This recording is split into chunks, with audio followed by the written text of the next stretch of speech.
Hi, this is Kim from North Versailles Public Library, and this is part 4 of our book club on the Johnstown Girls by Kathleen George. Today we're going to talk about chapters 7 and 8. In chapter 7, Nina and Ben go back to Ellen Emerson's house and then to visit Nina's mother. They drove in separate cars so Nina can stay longer at her mother's house. Nina finds herself thinking of Doug. Nina has already called her mother and let her know about Ben and his separation. Nina and Ben stop at a diner on the way, and Nina asks Ben about his last therapy session. The therapist made Amanda acknowledge that Ben did not cheat on her, and she started to cry, and the therapist made Ben comfort Amanda. Even Nina feels worried about Amanda. Nina and Ben split breakfast and a piece of pie. Ellen and Ruth are waiting for Ben and Nina. Ellen is thinking of Rosemary, who drifted away when she realized that she was adopted, and then 3 years later, they made up. Rosemary's husband, Stephen Driscoll, Rosemary married Stephen Driscoll, who she didn't love, but he was a good man. Nina has a connection with Ellen and is having a hard time keeping out of Ben's interview. Nina asks about Rosemary, and Ellen says that she will tell them the story if it doesn't go in the article. She tells them about Rosemary, how she met her husband, and then skirts around Arthur Greaves' name and photo. Ben brings them back to questions for the article. Ellen meets her friend Susan when she was in college in Pittsburgh, previously Pennsylvania College for Women, now Chatham. But Susan died from a horseback riding accident before she graduated. Ellen really wanted to go to New York and was like a surrogate daughter to Susan's parents who paid for her graduate education. Ellen wrote them frequently. Ellen tells them about New York and getting a job at Greaves and then leaving when she adopted her child. Ben promises not to print how she adopted her child. Rosemary's grandson is alive somewhere in Vietnam. Rosemary died 30 years ago from cancer. While Ellen was in New York, Greaves found an investigator, Henry Squire, to look for Ellen's sister, Mary.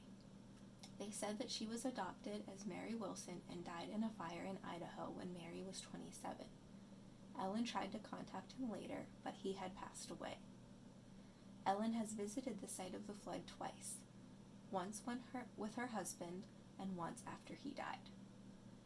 Ben makes sure Ellen knows all of this might only be a paragraph in the article next Monday, and then they have lunch.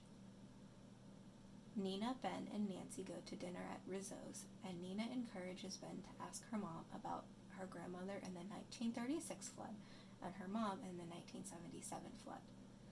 In 1936, Nina's grandmother was 16 and sewing and cooking, and a soldier came and carried her out of the house because she wouldn't leave on her own. She took her sewing materials with her, but had to wait 15 hours to learn that her family was alive.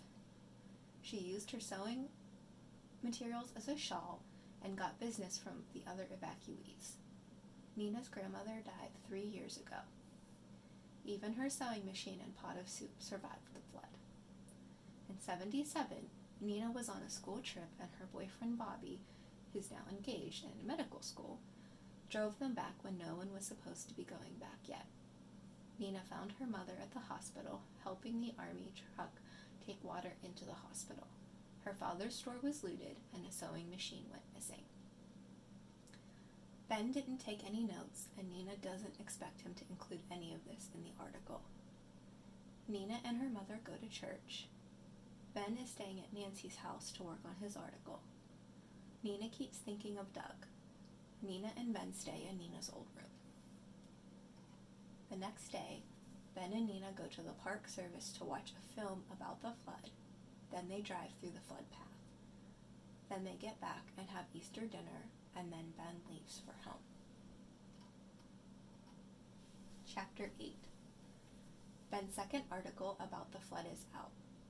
Structural faults lead to great flood. People were so used to hearing that the flood was going to break, but it never did, that the warnings in 1889 were ignored until it was too late. The dam had broken in 1862, but caused little damage. Benjamin Ruff purchased the canal from Congressman Riley for a good price for the South Fork Fishing and Hunting Club. Congressman Riley took a loss on his purchase and was thought to have removed the old discharge pipes to sell them. He blocked the holes instead of adding new pipes. The holes needed to be repaired in 1879 and 1881, and still, instead of adding new pipes, Ruff just covered the holes. There were 7 floods prior to the 1889 flood since 1881.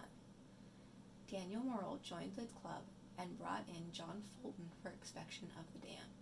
Morrill even offered money for repairs. He died in 1885. When the dam was overflowing, the club members tried to send messages to Johnstown, but there was no system in place, and a lot of the people didn't believe it was possible to flood. John Park, an engineer, rode his horse to warn people, and John Hess, a railroad engineer, rode ahead of the water with his train whistle for as long as he could. Nina tries to contact the statistics department in Idaho, then the Carnegie Library, and then the library in Idaho.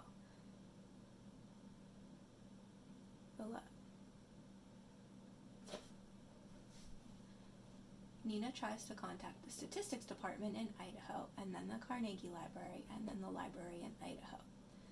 The librarians in Idaho says she will look for the fire if she has time in an old Idaho newspaper. The librarian calls back and said she found the articles, but no details, and she will keep looking.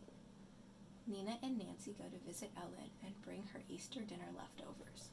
They have tea and reads Ben's article. Ruth went into town to get the paper.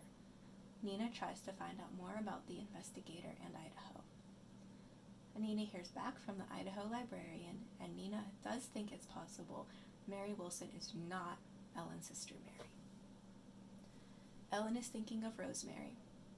After she told her about the adoption, Rosemary and Stephen met and then stayed with her biological mother for a week. 6 months later, she was married and then had a son.